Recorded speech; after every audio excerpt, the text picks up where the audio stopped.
c'est assez difficile à comprendre si tu n'as pas la connaissance que je vais te donner dans cette vidéo. Tu vas comprendre pourquoi toi tu ne seras pas aimé de la bonne manière et pourquoi toi tu ne vas pas aimer de la bonne manière. Tu vas comprendre pourquoi lorsqu'on est en couple, en fait, il y a des sortes de dissonances entre l'un et l'autre et pourquoi lorsqu'on est célibataire, en fait, on n'attire pas forcément la personne que l'on aimerait attirer de prime abord. On va évoquer ça sur cette vidéo qui va se résoudre en plusieurs parties. La toute première partie, on va comprendre qu'est-ce que c'est le lien affectif et à quoi ça sert. La deuxième partie, c'est comment il se manifeste et comment en fait tu t'es retrouvé à fonctionner de cette manière-là, la manière dont toi tu fonctionnes aujourd'hui. Oui, parce qu'il s'agit bien de toi qui regarde cette vidéo. Je vais te prendre un exemple, mais tu vas pouvoir le reproduire chez toi. Et ensuite, une fois que tu auras compris comment ça fonctionne, comment tu peux faire pour créer des modifications et avoir un lien affectif qui te ressemble, tout du moins qui ressemble à ce que tu veux vivre toi dans ta vie amoureuse. C'est parti. Alors si tu as déjà regardé les dessins animés, tu as déjà vu une scène où tu as un dinosaure qui sort de sa coquille d'œuf et la première personne qui voit, le premier personnage qui voit, ça peut être une vache, ça peut être un être humain et il identifie cet être humain ou cette vache à son papa, sa maman. Nous ne sommes pas très différents de cette scène-là, on n'est pas des dinosaures, on sort pas de neuf, mais on fait exactement pareil, nous aussi, êtres humains. On identifie nos parents comme les deux figures d'attachement. Et donc, lorsque tu vois le visage de ta maman, lorsque tu entends sa voix, tu sais à l'intérieur de toi que c'est la personne qui va t'aimer et qui va te donner de l'amour toute ta vie. Et la manière dont elle va s'occuper de toi, ce sera pour toi donc de l'amour. Tu sais, lorsque tu vois le visage de ton papa, lorsque tu reconnais sa voix, que c'est la personne qui va t'aimer et qui va te donner l'amour toute sa vie. Donc, tu intègres que tout ce qu'il va t'amener, ce sera donc de l'amour. Le lien affectif, il se construit de manière naturelle à partir de ça, à partir de ta naissance et de la reconnaissance intrinsèque de ta mère et de ton père. Maintenant, on va voir quel impact ça a dans ta vie amoureuse. Eh bien, la manière dont tu vas être aimé par ton père, tout ce que ton père il va mettre entre toi et lui, tout ce que tes parents vont mettre entre eux deux, tout ce que ta maman va mettre entre elle et toi, eh bien, pour toi, ton système, ton cerveau et ton cœur va assimiler ça à de l'amour. Et selon le comportement qu'a ton papa avec toi, eh bien, tu vas assimiler ce comportement-là comme une façon d'aimer. Selon le comportement qu'a ta maman avec toi, tu vas assimiler son comportement comme une façon d'aimer. Selon le comportement que papa a avec maman, tu vas assimiler que ça, c'est une façon d'aimer de la part d'un homme.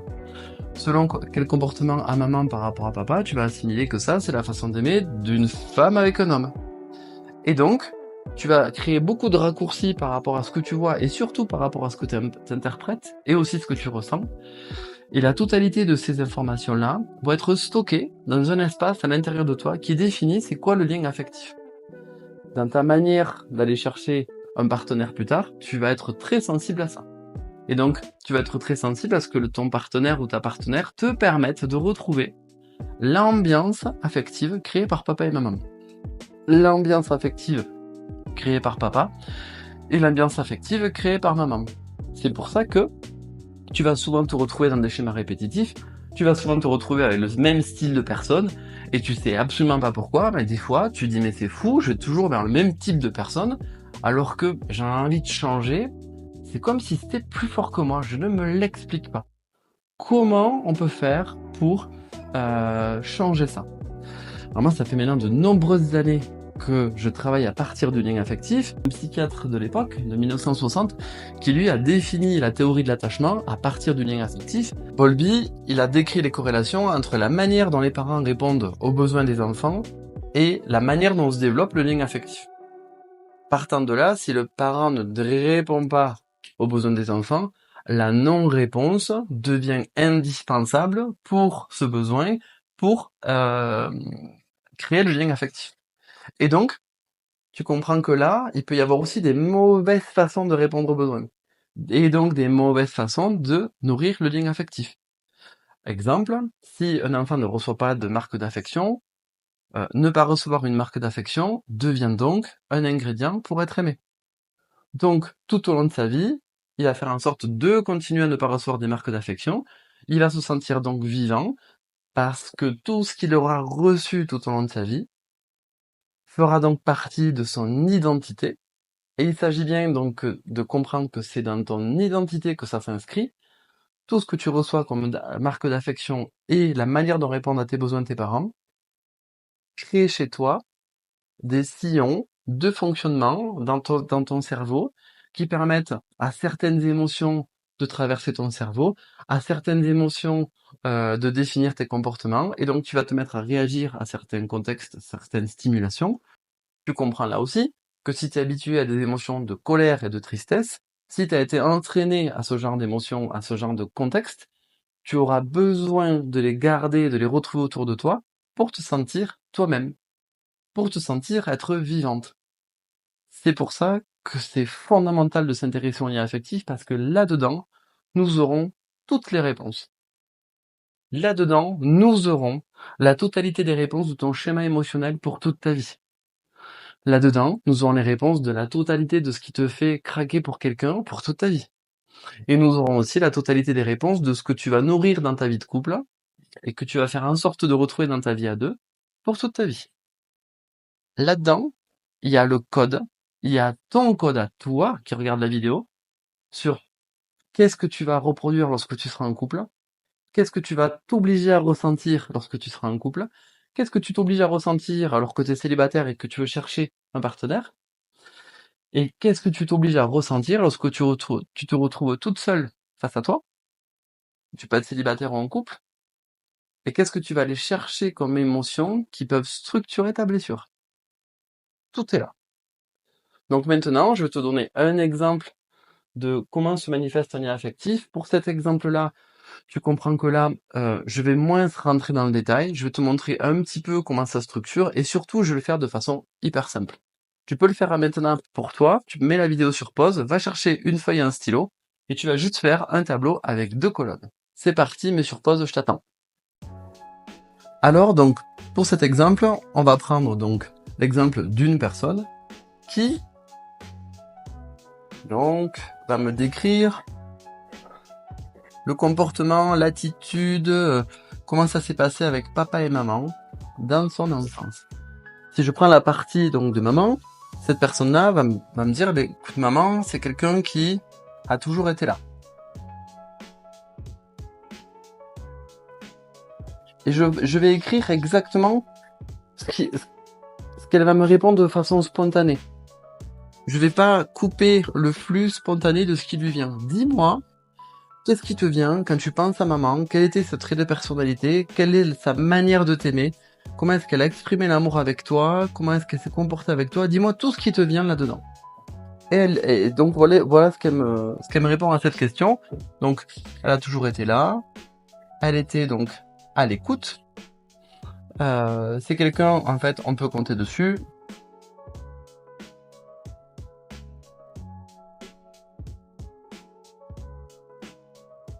C'est aussi donc une femme qui est toujours bienveillante.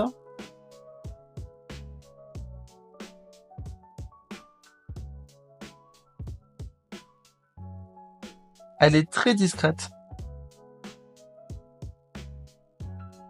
Et elle est très réservée. Voilà ce qui lui est venu pour cet exemple-là. Ce n'est pas un exemple que j'ai fabriqué pour toi. C'est un exemple qui est issu tout simplement d'une séance que j'ai fait avec une cliente que j'ai coachée. Maintenant, comment tu peux me décrire ton papa, comme j'ai dit tout à l'heure par rapport à ta maman, la manière dont il t'a aimé, ses traits de caractère, tout ce qui te vient de manière spontanée par rapport à ton papa. Eh bien, papa, c'est quelqu'un qui est jamais content. Ok? Il se met souvent en colère. Avec lui, il n'y avait pas droit à l'erreur.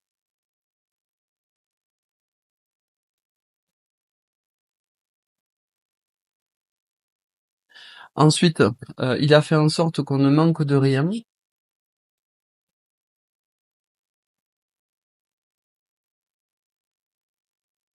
On peut par contre compter dessus. Si j'ai un problème, en fait, il débarque, il est tout le temps là. On peut compter dessus. Et donc, de manière générale, ce que je peux dire, c'est que papa et maman, ils n'expriment pas l'amour.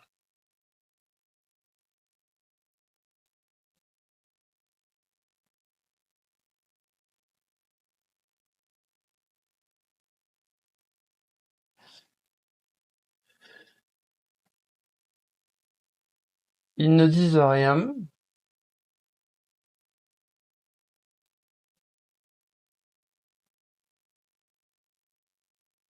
mais on n'a jamais manqué de rien.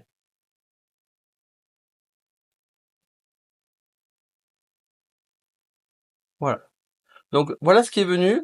Jamais, on n'a jamais manqué de rien.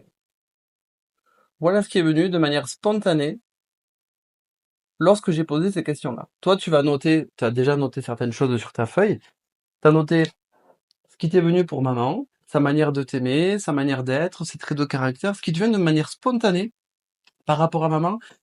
Et tu remarqueras que je te pose une question qui est hyper simple parce que je m'attends à, je t'invite à répondre de manière full spontanée à cette question-là. J'ai pas envie de te faire réfléchir, que ce soit trop analytique, parce que les réponses, tu les as de manière spontanée à cette question.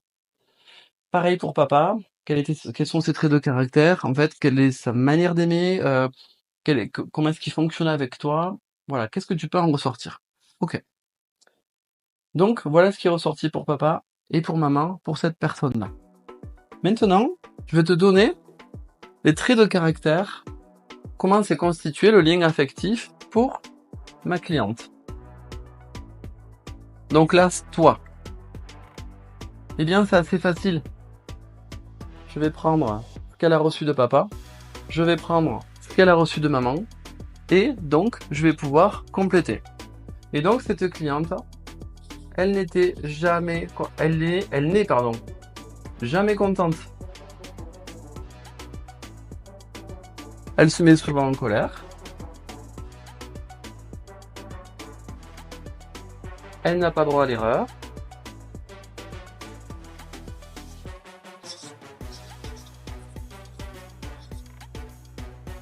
On peut compter sur elle et elle est toujours là pour ses proches.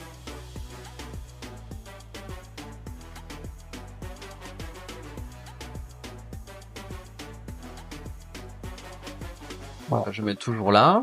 Ok. Ensuite, elle est bienveillante.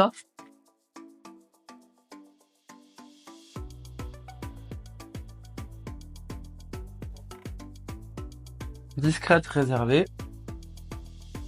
Je reprends exactement ce que j'ai écrit pour papa et maman. Et bien sûr, tu te doutes que cette cliente, donc, n'exprime pas l'amour. N'exprime pas du tout l'amour. On va retrouver tous les ingrédients auxquels elle a été habituée chez papa et chez maman, dans sa manière de fonctionner, puisqu'elle va continuer à reproduire exactement l'entraînement qu'elle a reçu. Et elle va le reproduire scrupuleusement et de manière inconsciente pendant toute sa vie. Quelle est sa problématique pour rencontrer quelqu'un? Pour rencontrer quelqu'un, si on regarde les émotions que cette cliente a pu ressentir pendant son enfance. Donc là, il y a vraiment un tableau de rejet profond. Papa, il a eu une posture où le pas droit à l'erreur et la colère, ça a été assez violent. Donc il y a un rejet qui est profond, une dévalorisation permanente. Et donc là, il y a beaucoup de colère et de tristesse. Là, on arrive à intégrer que je n'ai pas de valeur, je n'aurai jamais assez de valeur. Pas droit à l'erreur, jamais content. Je n'aurai jamais assez de valeur pour être aimé par papa. Donc je grandis en étant une adulte où je vais chercher à être reconnu par d'autres pour avoir de la valeur. Parce que papa, lui, il avait jamais su me donner la valeur. Et en plus de ça, il n'a jamais montré de signe d'amour. Donc, je vais être à l'affût de mesurer chez quelqu'un que l'on m'aime. Je ne suis pas certaine d'être une femme qui mérite, en fait, d'être aimée. Et donc, pour moi, rechercher quelqu'un, ça s'appelle l'opération impossible, le parcours du combattant, d'aller rechercher un partenaire pour ma vie amoureuse. Parce que d'une part, je ne suis pas certaine d'être aimé, je ne suis pas ici certaine de ma valeur, et en plus, comme l'amour n'est pas quelque chose qui est livré tranquillement, je ne suis pas certaine d'être validée par mon partenaire. Et donc ça suppose que là, je vais forcément aller vers un homme qui va me juger, qui ne va pas m'apprécier ou me considérer, qui va me dévaloriser, qui va souvent se mettre en colère, qui sera jamais content, il aura toujours quelque chose à me reprocher. Et c'est véritablement son histoire. Là, c'est la fabrique idéale pour les relations impossibles ou les relations difficiles. Qu'est-ce qui va se passer comme type d'émotion avec ce qu'a amené maman? Eh bien, maman, il y a quand même une énergie de dévotion qui a toujours été là, qui a l'écoute, on peut compter dessus, toujours bienveillante, discrète, réservée. On remarque que là, le féminin, il y a une énergie de dévotion et de travailler toujours en coulisses. Donc c'est quelqu'un qui va faire en sorte de rester en coulisses dès l'instant où elle va être à deux. Dès l'instant où elle se met à deux, elle se met en coulisses et elle existe en coulisses. Problème, c'est que exister en coulisses sans exprimer d'amour, sans se sentir importante, sans avoir de notion par rapport à sa propre valeur, sans s'estimer soi-même, ça va poser des problèmes. Être toujours là pour les autres, discrète, réservée dans une énergie de dévotion, là donc elle s'inscrit dans une relation où concrètement se mettre en couple peut symboliser, si je me mets en couple, je suis foutu parce qu'à partir de là je n'existe plus. Et donc, je peux vouloir chercher la recette. Comment je peux attirer des hommes qui me considèrent enfin, parce que ceux que j'attire pour l'instant ne me considèrent pas. Comment je peux, moi, m'aimer, avoir confiance en moi, alors que je vais travailler sur ma confiance en moi, et dès que je vais me mettre en couple, je vais faire en sorte de rester discrète et réservée comme si je n'avais plus confiance en moi. Le type d'émotion de cette cliente, en fait, il est assez difficile pour même se projeter dans la vie à deux, au-delà de pouvoir rencontrer. Maintenant, cette cliente rencontre quelqu'un, qu'est-ce qui va se passer? Eh bien, elle sera jamais contente, elle va toujours avoir des niveaux d'insatisfaction. Donc, il y aura une notion de conflit. J'ai peur du conflit, mais quand même, je vais faire en sorte qu'il y en ait un. Parce que je suis habitué au conflit avec papa qui se mettait toujours en colère et maman qui disait plus rien. Je vais, moi, me mettre souvent en colère et faire en sorte d'être toujours à la hauteur parce que j'ai pas droit à l'erreur. Si ça ne marche pas, c'est forcément ma faute. On peut compter, en fait, sur moi tout le temps. Je suis toujours là. Je suis tellement toujours là que je suis plus là pour moi. Je deviens une femme qui est toujours là pour les autres. Et donc, je veux avoir de l'estime sur moi, je veux qu'on puisse compter sur moi, mais je veux aussi avoir de l'estime, je veux être importante, je veux être considérée, sauf que moi-même, je ne sais pas me considérer. Puisque dès l'instant où, en fait, je forme un couple, je m'oublie. Bienveillante, discrète et réservée, on a vu, là, c'est vraiment le profil de la dévotion. Très, très, très dangereux, ce profil de dévotion, parce que si toi, tu te donnes pas de la valeur, tu vas forcément attendre que les autres te donnent de la valeur. Et c'est perdant-perdant, parce que vivre avec quelqu'un qui ne s'estime pas, c'est vivre avec quelqu'un qui vraiment va faire en sorte de s'adapter à tout, presque est inexistante à cet endroit. On va avoir du mal à mesurer que l'on vit avec elle tellement elle dit oui à tout. On va avoir mal de mesurer à quel endroit elle augmente la vie de son partenaire, puisque concrètement, elle va se faire toute petite, discrète, juste pour pas qu'on l'abandonne, pour pas qu'on la rejette à nouveau. Donc, ça va vraiment poser des problèmes dans sa posture de couple et même dans la posture qu'elle va adopter au moment de la rencontre. Problème supplémentaire, n'exprime pas l'amour. Et c'est vrai, elle n'exprime pas l'amour. Elle fait en sorte d'être vue, elle fait en sorte de dire ce qu'il faut, de faire ce qu'il faut. Mais dans le faire ce qu'il faut, le dire ce qu'il faut, il n'y a pas d'amour, de spontanéité, de naturel. Ça vibre pas du tout. Donc, réellement, il y a très peu de partenaires qui accrochent sur cette cliente parce que ça ne vibre pas du tout à ce niveau-là. Donc, vous voyez que c'est une première analyse, c'est un premier jet, mais pour moi, il est important ce premier jet parce que il sert à deux choses. Le tout premier, il sert à te faire prendre conscience que ce que tu as écrit sur ta feuille, tu peux le descendre, tu as exactement les mêmes traits. Et tu vas pouvoir réaliser que c'est vrai, tu as les attitudes qui donnent vie à exactement les mêmes traits qu'ont accumulé, que t'ont donné papa et maman. Il sert donc à pouvoir mesurer le type d'émotion auquel tu vas faire appel pour exister dans ta vie de tous les jours. Si tu as de la colère, de la tristesse et de la tristesse entre papa et maman, ce qu'ils ont pu t'amener, tu vas faire en sorte d'avoir les attitudes pour retrouver cette colère et cette tristesse dès l'instant où tu vas être aimé. La deuxième chose qui est importante, et je vais la rajouter maintenant là-haut, c'est qu'il y a quelque chose qu'il faut pas oublier. J'ai pour habitude de dire, ça, c'est pas pour mettre papa et maman à la barre du tribunal. C'est pour faire une analyse objective et constructive. Voilà pourquoi, je te demande pourquoi. Faut pas oublier ça.